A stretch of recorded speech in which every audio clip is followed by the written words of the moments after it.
The U.S. military has stepped up its presence and firepower in the highly strategic deserts of southeastern Syria. According to U.S.-backed militants, American forces have set up a second base around 65 kilometers from Atanf in Homs province. Militants say more U.S. troops and weapons are arriving at both bases. Special forces are also patrolling distances up to 100 kilometers from Atanf. Meanwhile, the U.S. has moved its long-range artillery to the region. A senior U.S. intelligence official describes the deployment as a significant boost, as the artillery known as HIMARS has a range of 300 kilometers. Tensions have escalated recently near Atanf in Syria's Badia deserts near the Iraqi border. U.S. warplanes have twice bombed Syrian troops advancing on terrorists.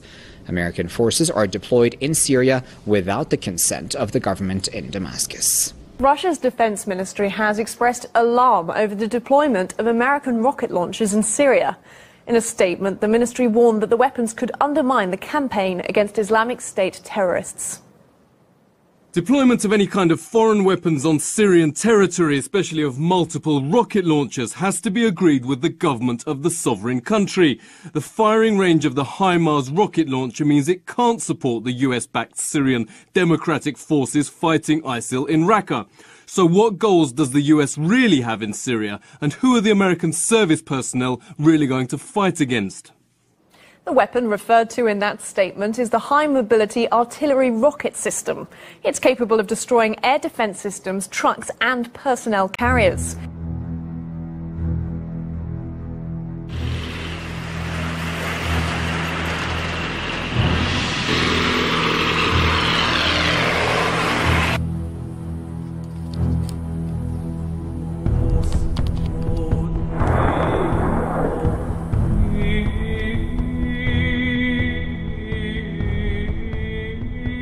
The Russian ambassador to Israel is refusing to call Hamas and Hezbollah terrorist organizations, saying that under Russian law, only organizations that attack Russia or Russian interests can be considered terrorists. Alexander Sheen, the Russian ambassador to Israel, says that Russia does not consider Hezbollah and Hamas to be terrorist groups. In a June 9th interview with the Russian-language Israeli Channel 9, Sheen conceded that the groups are radical organizations which sometimes adhere to extremist political views. However, he says that Russian law defines terrorist organizations as those which intentionally conduct acts of terror in Russian territory or against Russian interests abroad. Russian-Israeli relations are closer than they've ever been, with Israeli Prime Minister Benjamin Netanyahu regularly flying to Moscow to meet with Russian President Vladimir Putin. But Russia's alliance with Iran is a cornerstone of its foreign policy. The ambassador's words are definitely meant for Iranian ears too. Just this year, Russia delivered the sophisticated S-300 missile defense system to the Islamic Republic after years of delays. As always, Russian actions speak louder than words.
Hundreds of elite IDF soldiers have been on the Mediterranean island of Cyprus over the past week, but not for the seafood and not for the baths of Aphrodite.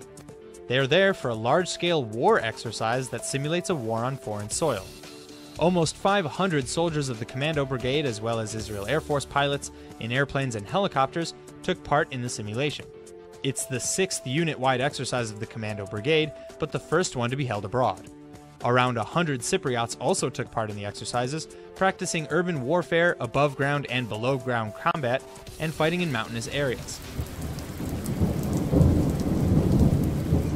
An Iranian naval vessel shined a laser at a U.S. Marine Corps helicopter flying over the Strait of Hormuz in what officials described as an unsafe and unprofessional encounter.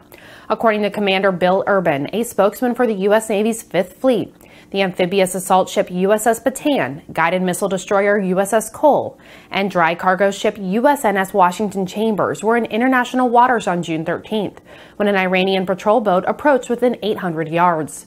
The Iranian vessel then reportedly pointed a spotlight at the Cole and Bataan, scanning both from bow to stern.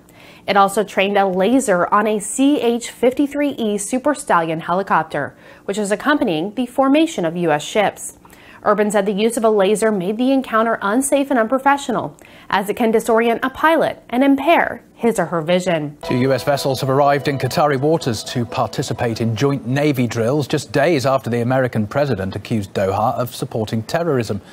On Wednesday, Washington also struck an arms deal with Qatar, estimated at around $12 billion. One Qatari official says this is proof that the U.S. still backs the Gulf state. RT's Jacqueline Vuga takes a closer look at America's recent policy in the region. Trump say time and again that he will do whatever it takes to defeat terrorism and those supporting it. The nation of Qatar has historically been a funder of terrorism at a very high level. So everyone was waiting to see what actions the U.S. would take against the Gulf country. Sanctions, perhaps? But no. Instead, the U.S. has signed a deal to sell Doha $12 billion worth of fighter jets, and there are plans to sell them even more later this year. And that's not all. 2 U.S. Navy combat ships have reportedly arrived in Doha to carry out joint drills with the Qatari Navy. Conflicting messages much? Now, Qatar is by no means the only country accused of funding terrorism. Iran has long been on the U.S. terror blacklist. So what about Iran? Sanctions, sanctions, and more sanctions. Qatar? Keep a military base there, send more weapons, and hold joint drills. Conflicting messages indeed. That was a deal that was a long time in the making. That is not a brand new deal that just came out. We continue to work with the nation of Qatar and the government and other partners in the region. These are necessary actions to not only support U.S. interests in the Gulf, but also keeping that region as safe as is possible. Apparently, cutting ties with Qatar or imposing sanctions just wouldn't be good business. Russia's defense ministry has released images showing the aftermath of airstrikes believed to have killed the leader of Islamic State, Abu Bakr al-Baghdadi. The pictures show how an ISIL command center near the Syrian city of Raqqa looked before the Russian airstrikes and afterwards. The assault is believed to have killed up to 30 ISIL commanders and hundreds of fighters at the terror group's so-called military council. Officials are still verifying reports of al-Baghdadi's death. As yet, there's been no official confirmation. Of course, I heard reports on the elimination of al-Baghdadi, but I still have no 100% confirmation of this. The US also says it's not been able to confirm the death of the head of the terror group either. Still got to be really careful about this because we do have to remember that al-Baghdadi is ISIL's most important man, and since 2011, he's had a huge bounty on his head. In particular, the Americans were offering $25 million for any information on the whereabouts, any kind of data that could lead to his capture or death. The United States is set to send almost 4,000 more soldiers to Afghanistan to help counter the rising insurgency by militant groups like Daesh and the Taliban. It'll be the largest military deployment of Donald Trump's administration. The top US commander in Afghanistan had called for more troops to try and stop the growing number of attacks across the country. This is what the U.S. Navy destroyer Fitzgerald looked like shortly after colliding with a merchant ship off the coast of Japan. Some of the ship's crew are not yet accounted for, and others are injured. The Fitzgerald's captain has also been reported injured, and his executive officer is now in charge of damage control. The ship is taking on water below decks, and you can see that hoses are pumping water overboard as the Fitzgerald waits for the Japanese Coast Guard to come to her assistance. The condition of the merchant vessel and its crew is unclear.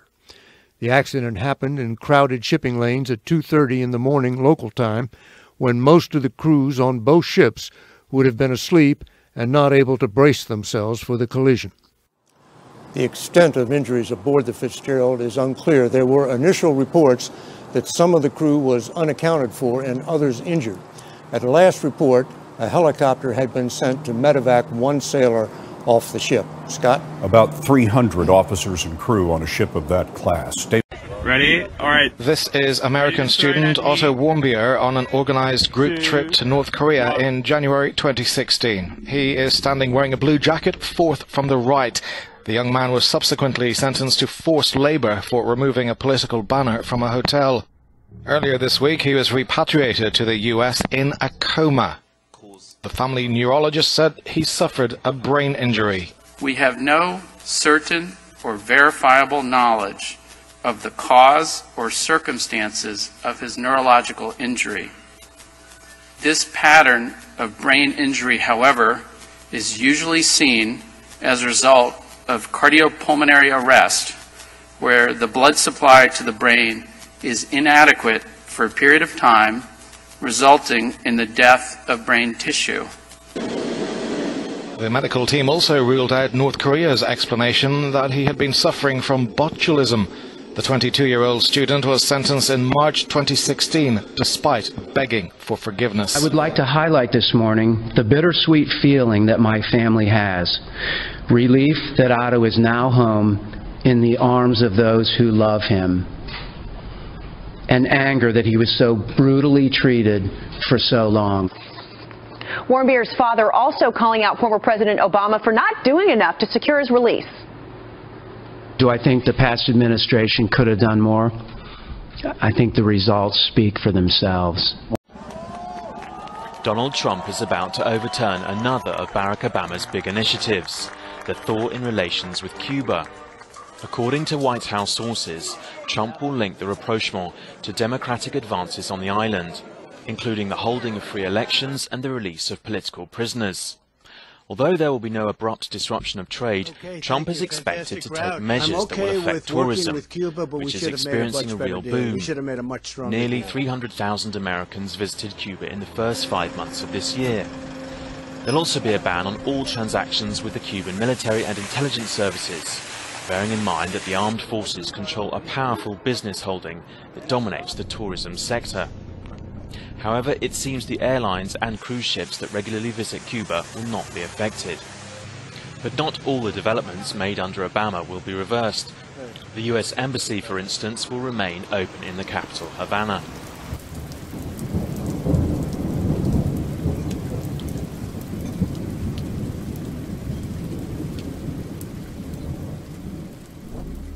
Germany threatened to retaliate against the United States if new sanctions on Russia being imposed by the U.S. penalize German firms. The Senate bill was approved on Thursday by a margin of 98-2. It includes new sanctions against Russia and Iran. The bill foresees punitive measures against entities that provide material support to Russia in building energy export pipelines. Berlin fears the measure could pave the way for fines against German and European firms involved in Nord Stream 2, which is a project to build a pipeline carrying Russian gas across the Baltic. According to London Metropolitan Police, a man in his 30s has been arrested near London's Houses of Parliament on suspicion of knife possession. At the Palace of Westminster on Friday, CNN reporters at the scene witnessed the man being handcuffed and escorted into a police van by armed officers. The arrest follows 2 recent terror attacks which rocked the country, including one at the London Bridge and the nearby Borough Market, where 8 people were killed earlier this month. London Mayor Sadiq Khan announced an increased police presence following another terror attack outside Parliament just months before. Major developments after that devastating high-rise fire in London. Tonight, the first images now coming in from inside that building. The twisted mess of ruined lives, a first look inside the London Inferno. Nothing left but charred rubble. And there are still bodies in here, though it's not clear how many. The search still too dangerous. The fear that the number of dead will soar well past the 17 already confirmed. What floor are you on? The horrors captured on social media as the flames raged.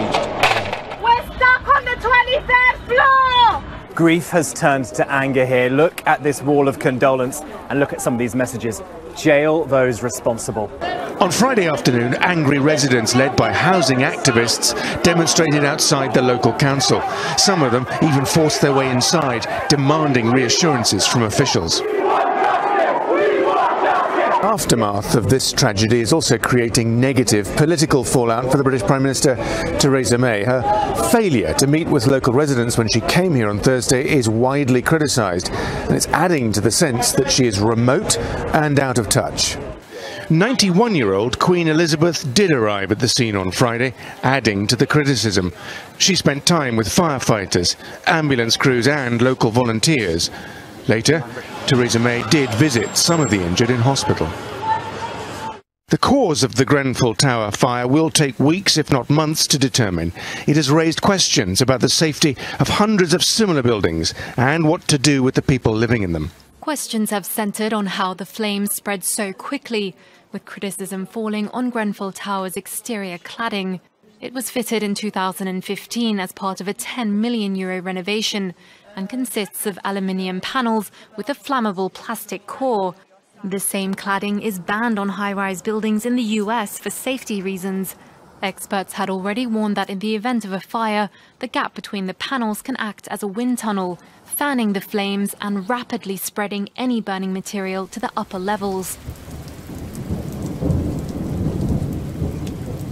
Now, a group of outraged Catholics has staged a demonstration against a Muslim prayer gathering in the Spanish city of Granada. The controversial gathering took place on Saturday evening when dozens of Muslims prayed together by a Virgin Mary statue in the Gardens of Triumph before breaking their daily Ramadan fast. Here's how locals, though, reacted to the prayer.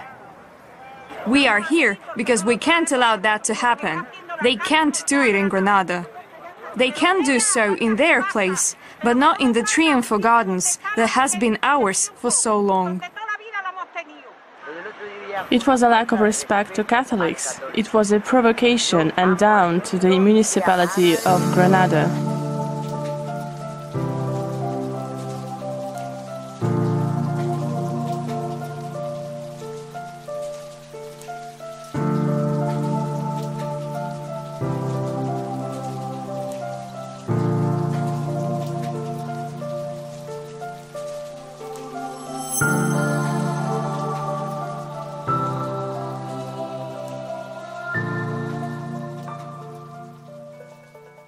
This week, Oregon became the first state in the U.S. to offer a gender option other than male or female on identity documents, now letting people choose a third option of X to signify a non-binary or unspecified gender.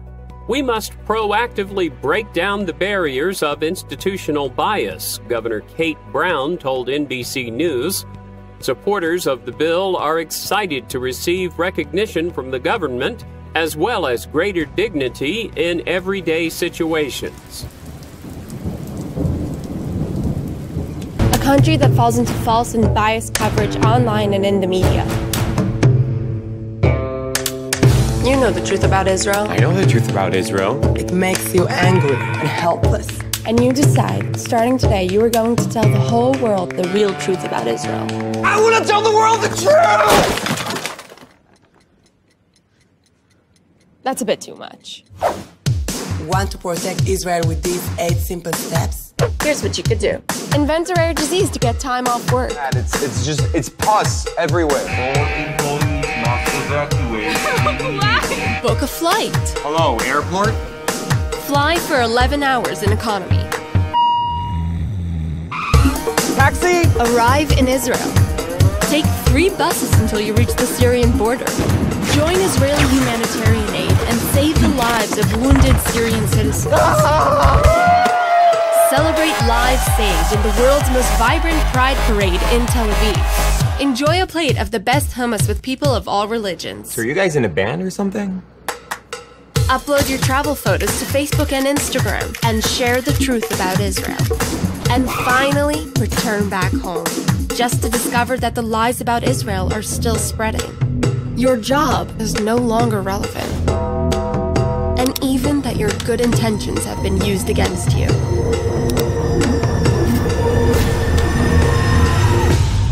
Or you can pick the easy way. Want to defend Israel? Log on to 4IL, download the app, and share the truth. Elon Musk is ready for humans to colonize Mars, and he claims it's not only possible, but affordable. Musk recently published his paper on making humans a multiplanetary species. In it, he argues one path is we stay on Earth forever, and then there will be some eventual extinction event. I do not have an immediate doomsday prophecy, but eventually history suggests there will be some doomsday event. But despite the urgency, Musk says our current methods would mean $10 billion per person for a trip to Mars.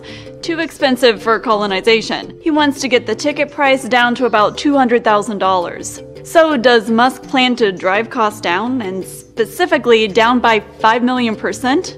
According to his plans, making spaceships reusable and refillable in orbit might significantly cut the cost. SpaceX and Jeff Bezos' space company Blue Origin have both been testing rockets like that for the past couple years. Musk isn't alone in his aspirations to go to Mars. NASA hopes to send people to Mars by 2033, and the president has supported doing that. Back in March, Donald Trump signed over almost $20 billion for NASA funding. $4 billion of that could go toward the Mars mission. Grocery darling Whole Foods is getting a new owner, Amazon. The online giant will snatch up the upscale chain for $42 a share, putting its valuation at an astonishing $13.7 billion. That's a 27% premium on its closing price from Thursday. In a press release, Amazon CEO Jeff Bezos said, Whole Foods Market has been satisfying, delighting, and nourishing customers for nearly 4 decades. They're doing an amazing job, and we want that to continue. Amazon has dipped its toes into the grocery space before, with Amazon Fresh and Prime Now. But this major acquisition will give the tech marketplace over 400 physical locations. The sale comes after firm Jana Partners took an 8% stake in Whole Foods in April and pushed the company to look for a sale. That prompted Whole Foods CEO John Mackey to call them, quote, greedy bastards. But that tune seems to have changed. In a press release, Mackey said, this partnership presents an opportunity to maximize value for Whole Foods Market shareholders, while at the same time extending our mission and bringing the highest quality experience, convenience, and innovation to our customers. Australia has announced plans to introduce a 3-month national gun amnesty as concerns grow over crimes involving weapons. During next month's amnesty, Australians can hand in any illegal firearms without penalty. The Justice Minister said the new amnesty is needed to reduce national security threats, including jihadist extremism. Australia has been the target of 5 terrorist attacks since 2014. Maybe the best story of the morning. These two picked the wrong guy to mess with. A brave homeowner catches a pair of dangerous escaped prisoners and holds them at gunpoint until police arrive. Look at this. Donnie Rowe and Ricky DuBose busted trying to steal a car near Nashville, Tennessee. They've been on the run since Tuesday. We've been reporting this. They're accused of escaping a prison bus in Georgia and killing 2 corrections officers with their own guns. First, I'm going to start with, we ended up with the best scenario compared to every other family that was affected by these 2 guys. First, at 6:40 p.m. yesterday evening, I received 2 warning calls from 2 friends telling me that there were 2 criminals that had escaped and had just gotten a shootout with police officers. 6:46, I loaded every weapon I could in my house to be prepared in the event that they needed to be used. 6:47, I saw 2 white males cross a barbed wire fence 300 yards from my back door. 6:47, I prayed like I have never prayed before. 6:48, I called 911. Yes, ma'am. Just give me a second. 6:48, I called 911, and I grabbed my sweet daughter, and we made the decision either to get in a panic room in our house and be trapped, or to get in our car and head down the road. We got in the car and backed up quick, only to find that the gentleman had been running and got much closer to our house. They began to take off their shirts and started waving them at us as if to slow us down. My vehicle looks very similar to a police cruiser. I don't know if that's the reason why they started to surrender. I had a weapon on me, but I never had to draw the weapon like it has been released in the news. I began to slowly back up as they came closer. As they came closer, we continued to slowly back up. At that point, I realized that I had 2 ex-cons wanted for murder that just shot at law enforcement and nothing to lose. And for some reason, they started to surrender and lay down on their stomachs in my concrete driveway. If that doesn't make you believe in Jesus Christ, I don't know what will. The hero who opened fire on crazed gunman James Hodgkinson is speaking out for the first time. 32-year-old Capitol Police Special Agent David Bailey was at last night's congressional baseball game. What do you think about everyone calling you a hero? I'm just doing my job, honestly. I'm just doing my job. If I'm a hero, then every police officer in the world is a hero. Bailey was wounded in the gun battle at Wednesday's baseball practice in Alexandria, Virginia, along with another Capitol Police Special Agent, Crystal Griner. Everyone is saying who's there that if you and your fellow officer were not there, it would have been a massacre. God puts us in places for a reason. Bailey, on crutches, was given a hero's welcome by the crowd of 25,000 at National Stadium. As he strode out to the pitcher's mound to throw out the first pitch. Grateful congressman hugged Bailey. I was compelled to go over there and give him a hug and let him know how much I appreciated what he did, the courage that he showed. It was an emotionally charged night. Republicans and Democrats knelt and prayed for Republican Congressman Steve Scalise, who was shot in the hip and left with critical injuries.